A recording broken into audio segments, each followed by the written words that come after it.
This is Blackstone Joe, and you're listening to Slick Talk.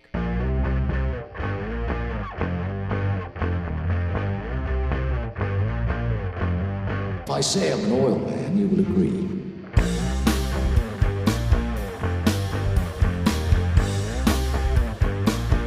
There's the stink of oil about him.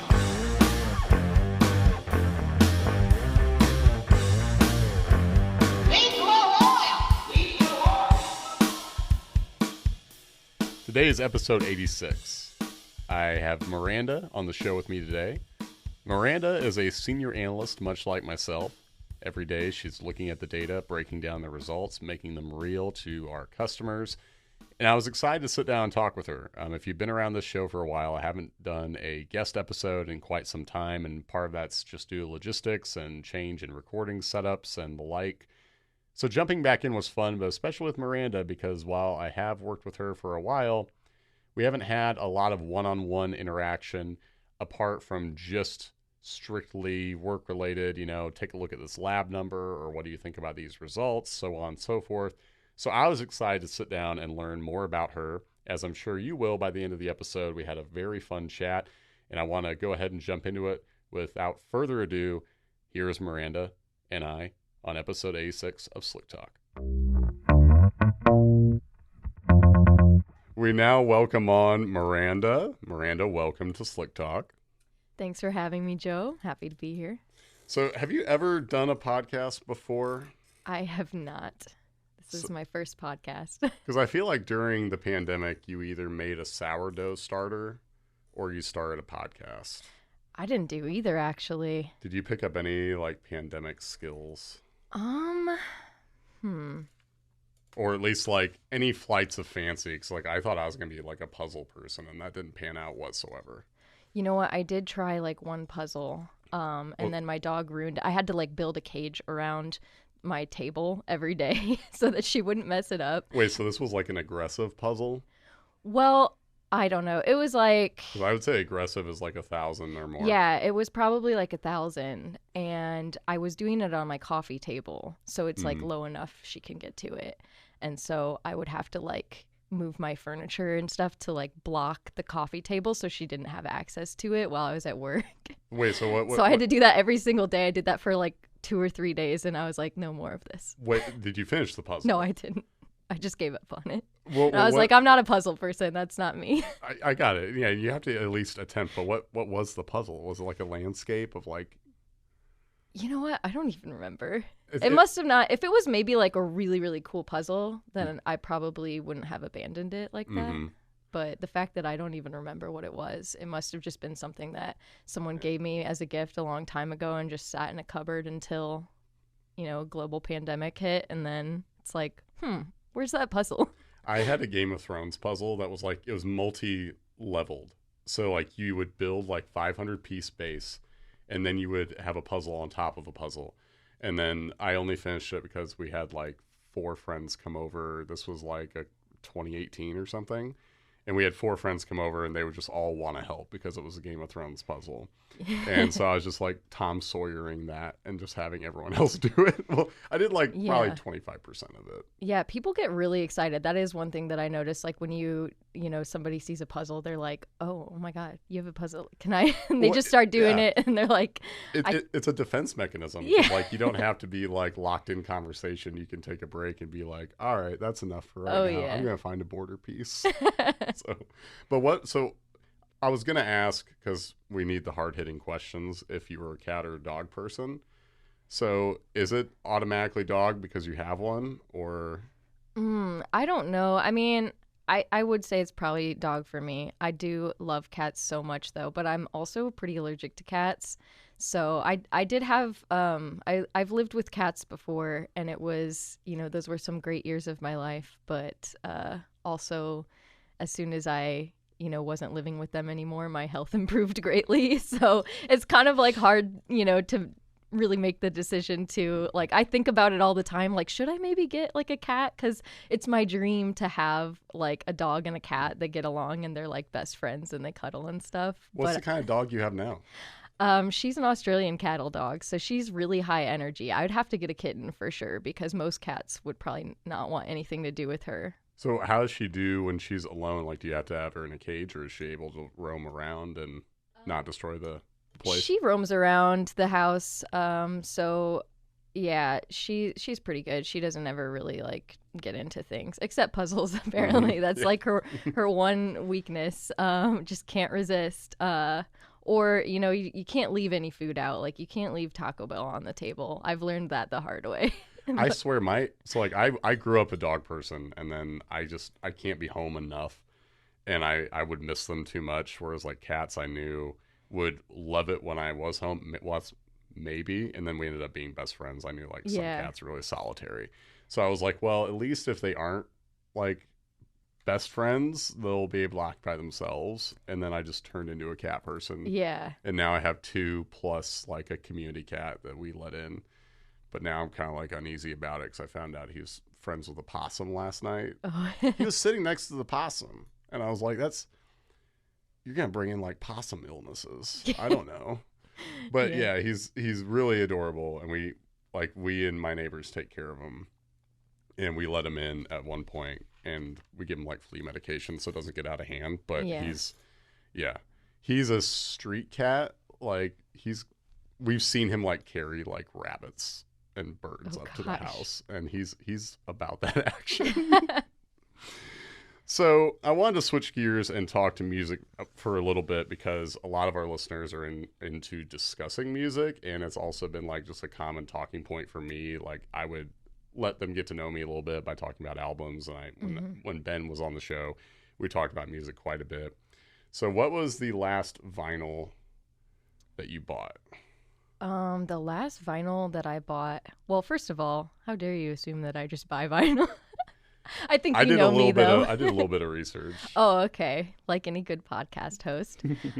So the last vinyl I bought, I think, was an Angel Olsen Nice record. Actually, I usually buy like more than one at a time though. So Her latest album is really, really good. yeah, I like that a lot. yeah. I think I also in that haul I got Radiohead's Kid A. Nice. And I don't know, just some other like random things that I can't remember right now. But I think the first Radiohead album that like because I feel they're kind of tough to get into. I think unless you are in the right zone and the right mood. yeah. And In Rainbows came out, and I remember like every track just clicked on sight for some reason. Yeah. Do you like that album? That's probably like one of my favorite albums ever. Like every Yeah. song on that album is perfect, but you do have to be like, if I want to be sad, then I'll listen to Yep. that. If I don't want to be sad, I'll stay away from that album. My number one sad boy artist is The National. Oh yeah. I was listening to The National yesterday because it was raining, obviously. So that's when you throw on The National. Yeah. But yeah, course.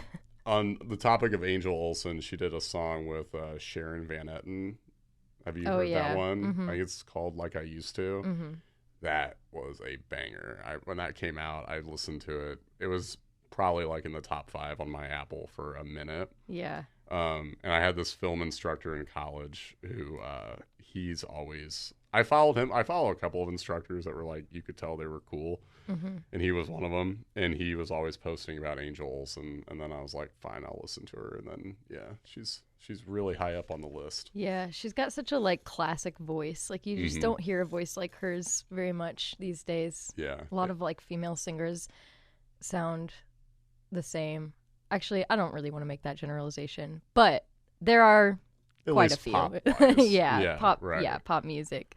So on the subject of vinyl, I definitely have a couple like heavy in rotation, like depending on what's going on. So like if I'm cleaning, for example, there's one album, or if I'm entertaining and I have dinner going and I have people coming over for that, there's one vinyl. So like if I have people over, it's Once Upon a Time in Hollywood soundtrack.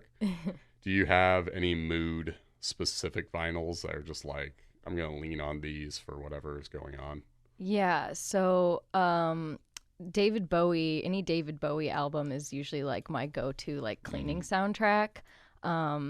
Me and my partner Andrew found this album that's like, it's not really a music album, it's like a UFO like records, like, I don't know, some kind of weird UFO album where they're like talking about like some documents or something. Is it like the Radio War of the Worlds program or something like that? It's something like that. And so that's what cool. we put on when we have people over, and they're like, what am I listening to right now? We're like, don't worry about that. Yeah, you got.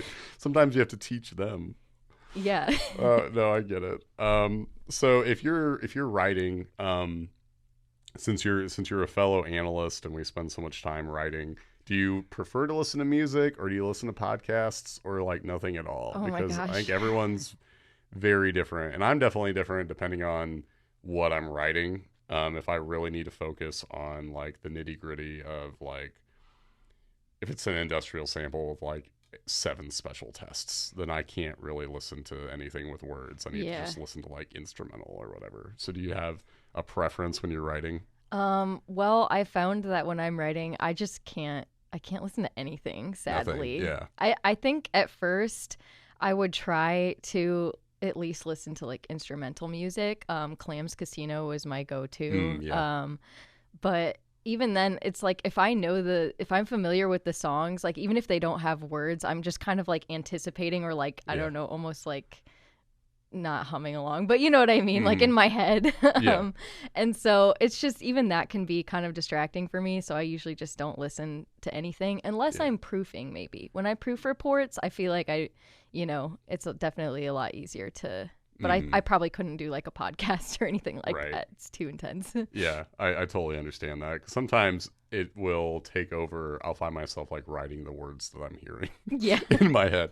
So it really throws things off. Yeah, that's what the proofing process is for, though. So also on the getting to know you side, the hard-hitting questions, coffee or tea? Coffee.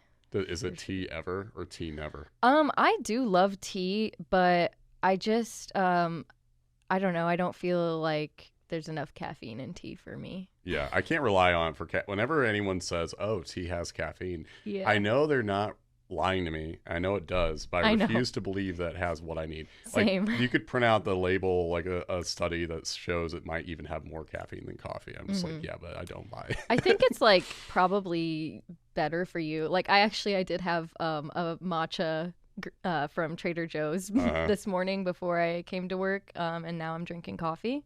Yeah. But yeah, so I mean, I really don't discriminate. No. If you put something in front of me that has caffeine in it, I'm gonna consume that. Tea is more of it's never a wake me up. It's like a if I'm at home and I'm just trying to have a quiet night and watch like a movie or read a book, then it's that, Yeah, I drink tea when I want to have like a moment. Exactly. It's a relaxing. I feel like it adds relaxation, which is why I can't relate to people who are like, I wake up with it. 'Cause I'm like, I'm either ill or like I'm about to be. Yeah. Outback Steakhouse or Texas Roadhouse? I actually just went to Outback Steakhouse for the first time on Valentine's Day, and I sat at the bar. Well, so I'm actually going to be moving to Florida at the end of April, and I'm still going to be working for Blackstone remotely. But my partner just recently got a job at Blue Origin, so we like already kind of moved down there, but I'm still like living here right now while I finish up my degree. Where was I going with that? Outback Steakhouse? Outback Steakhouse, yeah. So because we're like doing this long distance thing right now, we kind of just wanted to still like have a night together. And Outback Steakhouses are most places. So he had one right next to him. So we decided to both go to Outback and just be on the phone the whole time. That's awesome. And so I didn't make a reservation or anything like that, which was kind of, dumb of me, but it was sort of like a last minute choice. But they were so packed, so I had to sit at the bar, and I was like sandwiched in between different people, and they're probably like, "What is this girl doing?" Yeah. Like, I felt kind of silly, and I didn't even have headphones or anything like that, so I just had to hold my phone up to my ear the whole time, which wasn't really ideal. I thought you were gonna do like a FaceTime situation. Well, I don't think I could have done that because, again, I didn't have headphones, so I didn't want to like subject everyone to my conversation. Plus, it was really loud. So. You know what's wild? Like, have you ever seen someone on speakerphone in public and you're just like, how do you have the confidence to do that? Because I'm already, if I just hear myself talking, I'm nervous and I'll like speak abruptly. Like, I was like, walking into the library yesterday to return some DVDs, and I was on the phone with my wife, and she's like, "What are you doing?" And like, as soon as I walked in and I was around like strangers, I was like, "I'm running an errand." You know, 'cause, Yeah. like, speaking on the phone is already nervous. Then people have the confidence, and then if it's not speakerphone, if they're FaceTiming, it's not like a situation like that, which is Yeah. I don't know. I think that's really cool. I can't. So you and your partner can go to chain restaurants, and you both want to go. Is that like, are you both into it? Because I can't get my wife to go to like a Chili's. Yeah, She won't do it. you know, we kind of are. Like sometimes there's like a time and a place because we love to support local restaurants and we mostly like try to find the good local spots. But every now and then we're just like, you want to go to Olive Garden? Yeah, And like he's sometimes. not like snobby about it. Like I feel like I have had like friends before and I've known people who just absolutely refuse to. But there's something like nostalgic about just like going to a Pizza Hut or something, you know? So is. And like, I think it's a quote from Up in the Air, this George Clooney movie, where he's like, "I'm a sucker for simulated hospitality." Like, if you can give me, if you give me like a novelty menu, like novelty drinks, like the umbrella in it, and then I get like a ridiculous amount of appetizers, Yeah. I'm just like, I feel the vibe, you know? So I appreciate that you also understand that. Yeah. So I don't think we said at the top, but you are a senior analyst here at Blackstone. But what were you doing before you were a senior analyst? What was the last gig? So before this, I ran a residential house cleaning business with my sister. And we had a clientele of probably about 35 to 40 regular biweekly clients. How long was that going on? For about 3 years, and she's still doing that. But yeah, it was just, I kind of wanted to, I loved that job. It was actually, really great. And we had some amazing clients and I miss them. Yeah. And there are a lot of things that I do miss about that job, but it is hard on your body. And also, I just, kind of like I said earlier, I'm about to graduate with my bachelor's in communications. So I've been going to school over the last few years and finishing up my degree. And I kind of wanted to break into something that was a little bit more related to that. Right. So I saw this position and Blackstone was looking for a writer. And I was like, I'm, good at writing and I enjoy writing. So it sounded like something that would be right up my alley, and I loved the job posting itself was just kind of like littered with humor. Yep. And I could kind of tell that Blackstone was probably a pretty cool place to work. And I think one of the things that stuck out to me the most was the whole bit about resumes sent without a cover letter will be set on fire and launched into the trash can or whatever. And I was like, okay, I like these people already. Yeah. And so I, looked up the Blackstone website, found out that it's like Blackstone is maybe a mile or two away from my house. So that was like just an added bonus. A blessing and a curse having work be close by. Yeah. It is nice for my dog though. She's happy about it. I can come let her out on my lunch breaks. But yeah, so like, the more I learned about Blackstone, the more it just seemed like it would be an awesome fit for me. And it has turned out to be so far. I love it here and I love the people here. And it's exactly what I thought it was going to be. So you were a writer first, and I think I definitely was too. Like, I walked in the door just knowing I could create content, and I wanted to just find the content that I would be consistent and not like freelance and, that I could dive into. Yeah. But on the analysis side, though, at what point, I guess, what got you to the point where you knew you could be an analyst and not just a writer? Because we walk in the door as creatives. Was there a turning point? Was there a moment during training or where you knew that, okay, I can make sense of the numbers and what they mean and not just talk about them? I don't know if there was like a moment. I know being a new person here is hard because you're like taking in so much new information. But I think I just kind of had this like confidence from the start that like I don't really know a whole lot about engines and oil and like, but I know that I have the ability to learn all of these things. And I think I just kind of, it was also helpful to be in a class of like other new hires where we could kind of, lean on each other for support a little bit. Mm-hmm. And so that was really nice to have.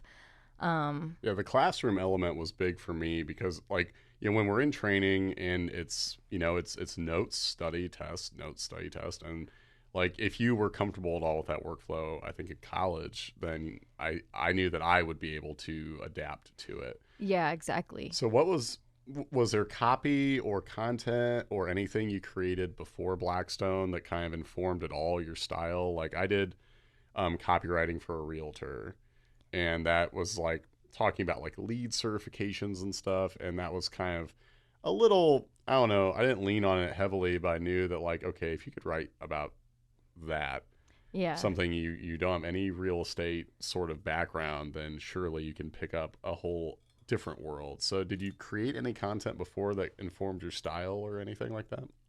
Not for anybody else, not for any other company or anything, but for myself, for my own business, I created the website and, wrote all the copy for that. And I was, responsible for all of the graphic design stuff and the branding and, like the gift cards and all that stuff. So, yeah, that was really my main experience with,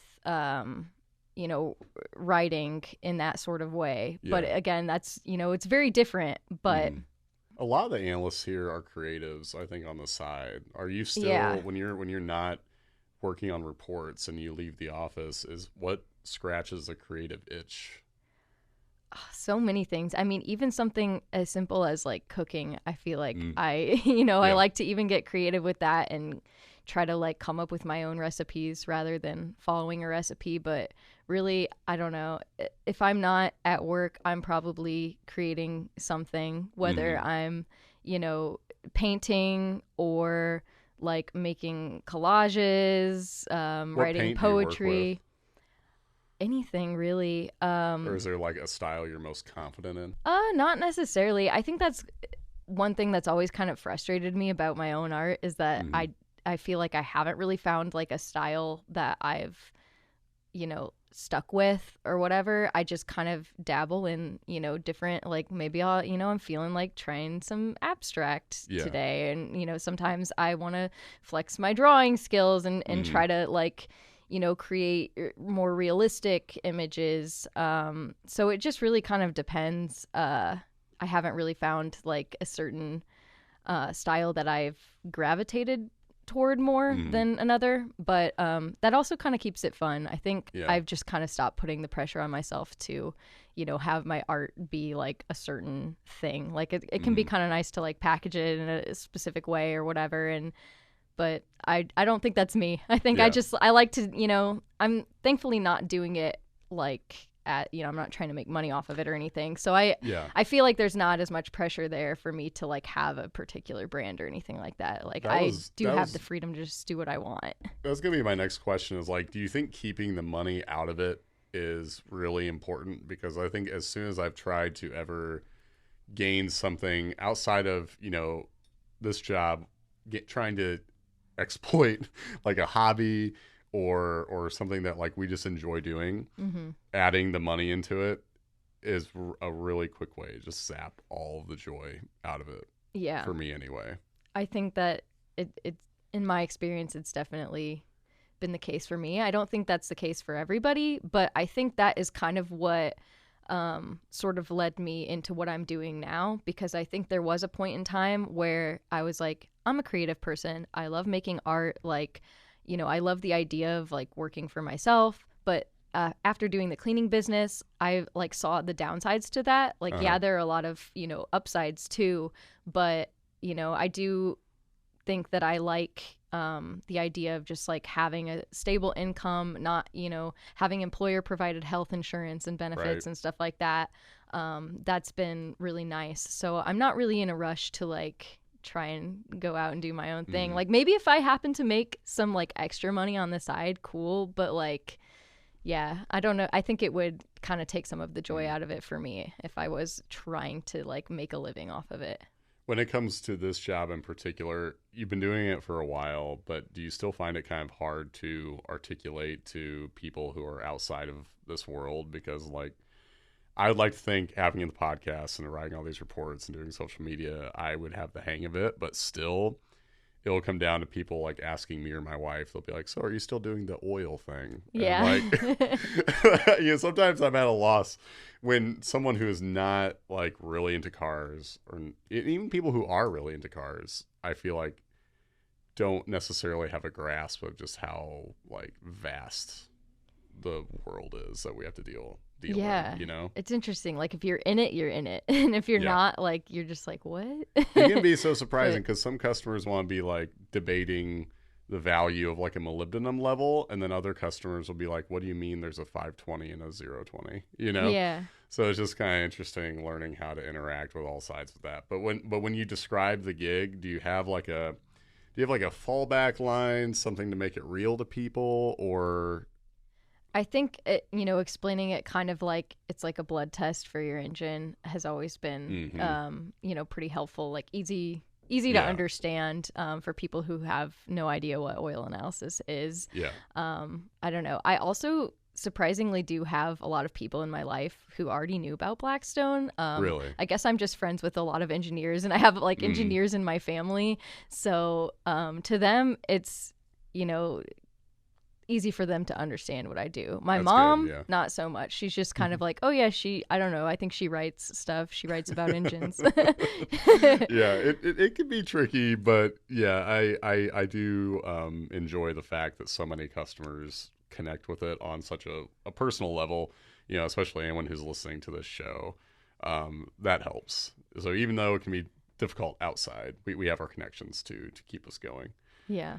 So what was your first car? And the second part to that question is, how do you think the oil would have looked in analysis from that car? Oh my gosh. Well, my first car I did not have very long. It was a Saturn SC1, which you don't see those very often. It's got character though. Yeah, just real tiny cars. It has like a weird third door. It was like a coupe, but I don't know. It was just a very interesting little car. Yeah. And I actually got hit by a semi truck when I was driving in the winter, like during a snowstorm. Where were you? It was by like Huntington Markle exit. Okay. I was about to get off the highway, and like a semi truck. So I wasn't hit head on or anything like that, Right. but like it just kind of like slid into me and like pushed me off the road. Jeez. And it definitely did significant damage to my car. But me and my friend, we were fine. We weren't hurt at all. So it was your first car, so you would have been like... I was 16, yeah. So how long were you driving, and then this happens? Well, so my birthday's in June, and this, I don't remember the month that it happened, but since it was snowing, it was probably like December or something like that. And I, being a stupid teenager, decided to, me and my friend were going to see a band, one of our friends, play, who was in a band. And so we drove out in a level 3 snow emergency. Despite the fact that, our parents were like, hey, you can't go to this thing. We were just kind of like, you know what, we're gonna go anyway. And so that was definitely like felt like karma or something. And I was like most terrified to have to tell my parents that I got into this accident or whatever. Obviously they were very glad that I was okay, so I didn't really... No, I don't want to say I didn't get in trouble, but like I think they were just so relieved that I was fine that they couldn't be mad at me right away. You think the engine probably was in pretty good shape? Maybe. I mean, it was running well, nothing wrong, and then it just had to take that hit. Yeah. I mean, it was running pretty well. So I don't know. It would be interesting to see a sample. I still had the first car. I had a Pontiac Sunfire, and I still had my first car when I came to work here, and then I was really excited to get something, just a different car, because it was my sister's. It had been in the family forever, so I wanted something for me. And I traded it in, and then I remember telling Ryan, our boss, that I traded in the Sunfire, and he goes, "Are you kidding?" He's like, "Really?" And I was like, all of a sudden I felt ashamed. I was like, how dare I? But like, I don't know, I missed a lot, 'cause there's nothing wrong with it, Yeah. I just got rid of it for image sake. But yeah, I always wonder what that would have looked like as well. Yeah, my next car after the Saturn was, I think, a 2011 Jetta, and Jettas I are cool. loved that car. Yeah. I Was it a manual? No, it wasn't. Yeah. Yeah, I would love to learn to drive stick. I mean, I have learned to drive stick, but it's just been so long that I feel like I would need to practice again. I'm nervous about losing it because my first car was a manual and I haven't had one since. And a time or two I've been asked by a friend like, "Oh, can you like drive my car if needed?" I'm like, yeah. It hasn't come up yet, but I'm nervous that like I've lost it to some extent because it is so different, but it really feels like you're driving.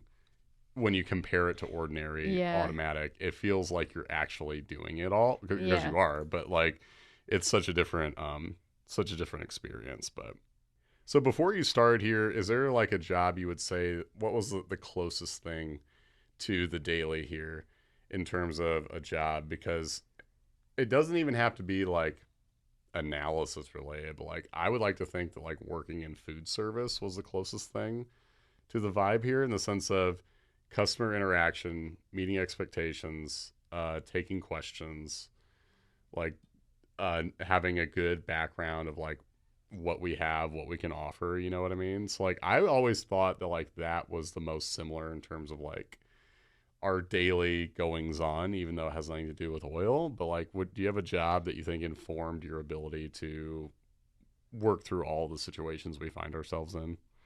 Yeah, I think, I mean, definitely the cleaning business was kind of like the one-on-one client interaction, like kind of definitely feels like when you're helping somebody like, you know, over the phone, they've got a question about their report and you're like walking them through it.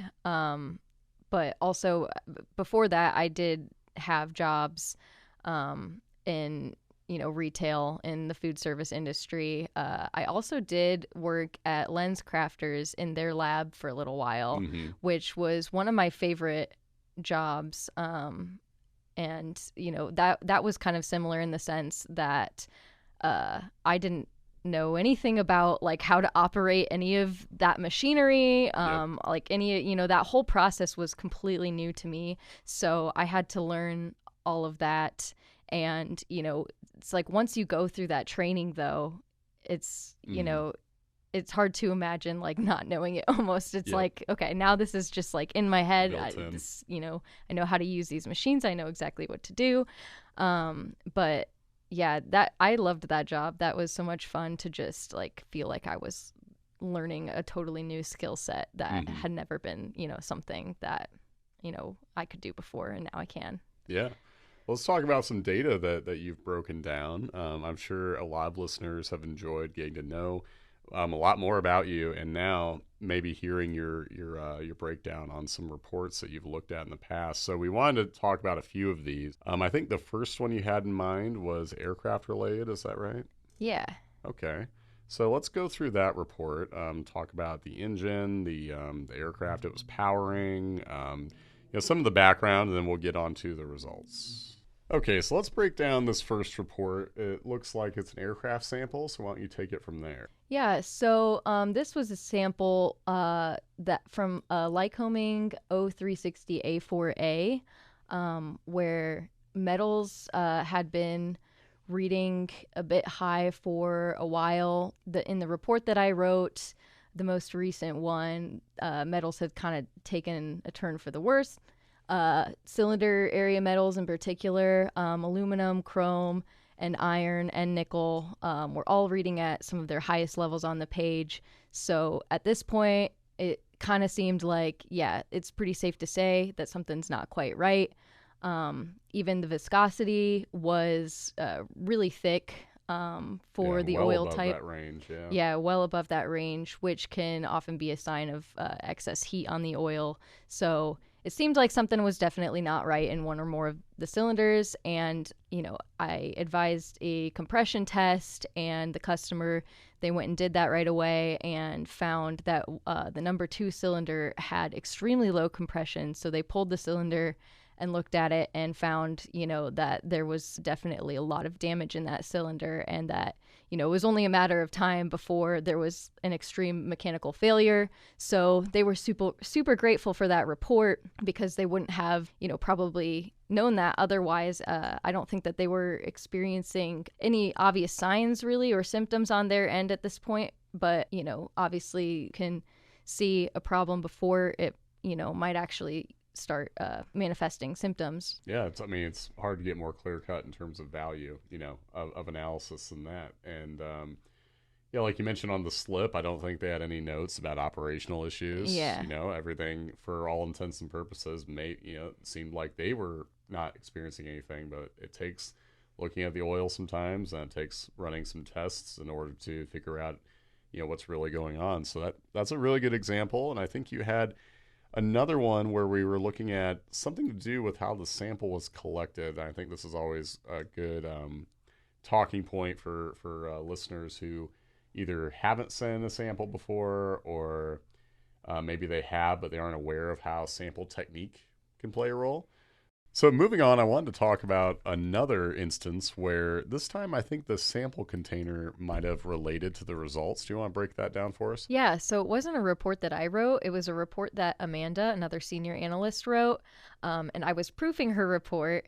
And so on the oil slip, on the sample paperwork, the customer had told us that I think the mechanic or whoever took the sample just drain the oil into whatever container they had available. And I guess that was an M&M container. So a little M&M bottle is what the sample was collected in. And so they weren't sure if that would affect the test results or not. And we're not really sure if it did either.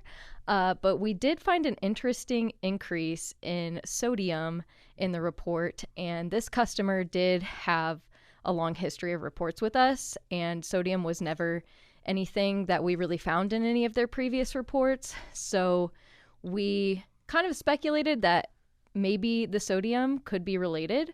Apparently, Amanda did have to Google, what is in M&Ms, the nutrition facts or whatever, right, and they do contain sodium. So we're not sure how, what that might translate to in parts per million in analysis.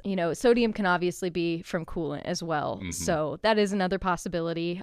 There wasn't a lot of potassium, so we can't really be sure at this point. It wasn't a significant amount of sodium either. It was maybe just like 20 parts per million or so higher than it usually is, just enough to kind of raise suspicions. Stands out when you have a trend. And yeah, lower that's levels what than is normal. the great thing about having trends, because if that was their first report, then it would be, we wouldn't really be able to make that call at all. So Amanda's actually going to do just a little experiment with her own oil, and she asked all of us analysts for ideas on what kinds of containers to put her oil into. So I'll be interested to see what those samples look like. Yeah, it is impossible to have every example of a possible sample container and then confidently say, yeah, so that is absolutely from your M&M container and not from this or that or the other. You have to do a little comparison sometimes. Yeah. And we're always interested to find out if that is in fact,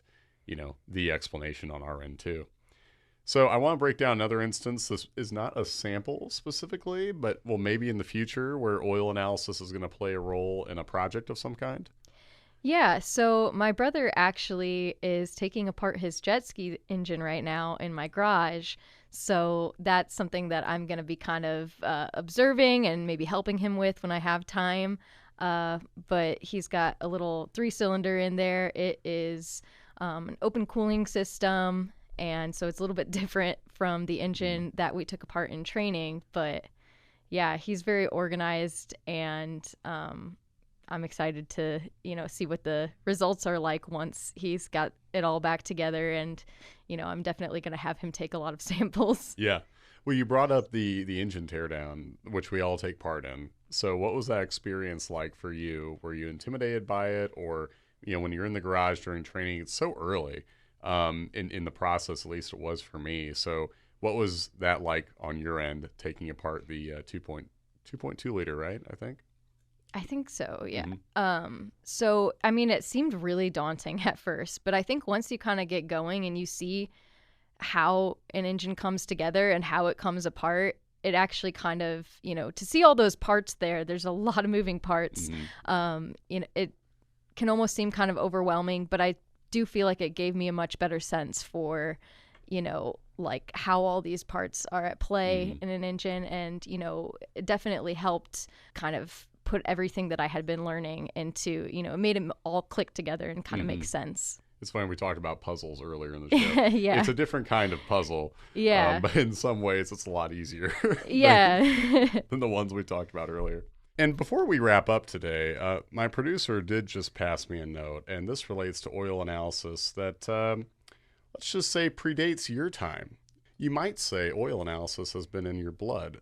Would you care to divulge exactly how oil analysis is factored into your family lineage, let's say? Yeah, so before I went to my interview at Blackstone, my dad actually told me, he was like, did you know that your Uncle Donald was a petroleum analyst in Vietnam? That was his job. And obviously I knew that he was in the Army in Vietnam, but I never really knew exactly what it was that he did. And it turns out he's doing basically what we do every day here at Blackstone. I think he had kind of more of a focus, from what my dad was telling me, on fuel analysis. So he basically, especially for aircraft, wanted to make sure that the fuel was good to use. So basically, kind of similar to our fuel testing, is everything in spec, or is there anything amiss? Is this fuel serviceable, or is it not? Yeah. And that was, his main job. Because I guess in Vietnam, they would have to have the fuel shipped over, and then it might sit for extended periods. I think they had like these big tankers and stuff, and then they would analyze the fuel and the oil and make sure that, everything was in good shape to be used in all the various equipment that they, right. Because, it might be serviceable at the time it's manufactured, produced, but by the time it actually is needed for use, and then all the things that can happen during transport and all that, there's a lot of factors that could go into it. So that's interesting that also it was fuel analysis and not even just the oil. I mean, so was there oil analysis, any testing that you remember them talking about, or like were they just looking for, maybe it was really basic and just looking for like visible contaminants, or... Yeah, I'm not really sure. I wish that I could pick his brain on that, but they obviously weren't hauling a spectrometer over there, so it's probably a little different from our MO. But yeah, I don't know. I mean, I believe that that's still his official. I'm looking at his diploma when he graduated from the Petroleum Products Analysis course on February 11th, 1966. Wow. But I do believe that that's still a job in the Army. They still have petroleum analysts. And so it would be interesting to see what they do. Maybe some of the listeners have some insight that we, don't have. But no, of course. Something is being tested and determined and analyzed and written up. So it's important stuff. It was a really interesting breakdown, not only of the petroleum-based analysis that you learned. You said that was your... So it's my dad's uncle, so really my uncle. great uncle Donald, but he lived with my grandma and grandpa, so he was always around when I was a kid. He was almost kind of like a second grandpa to me. Mm-hmm. That's fascinating. And it's cool that somehow, some way you stumbled upon oil analysis in your own right. So this has been a fantastic talk and breakdown. Thank you so much for joining me, Miranda. Yeah, thanks for having me, Joe. Well, I hope you all enjoyed that as much as I did. Chopping it up with Miranda, learned a lot that I didn't know before, and obviously you all get the chance to meet another analyst, learn more about the people behind the keys, bringing you the results that only Blackstone Laboratories can deliver. Thank you so much for listening. This is Blackstone Joe, signing off.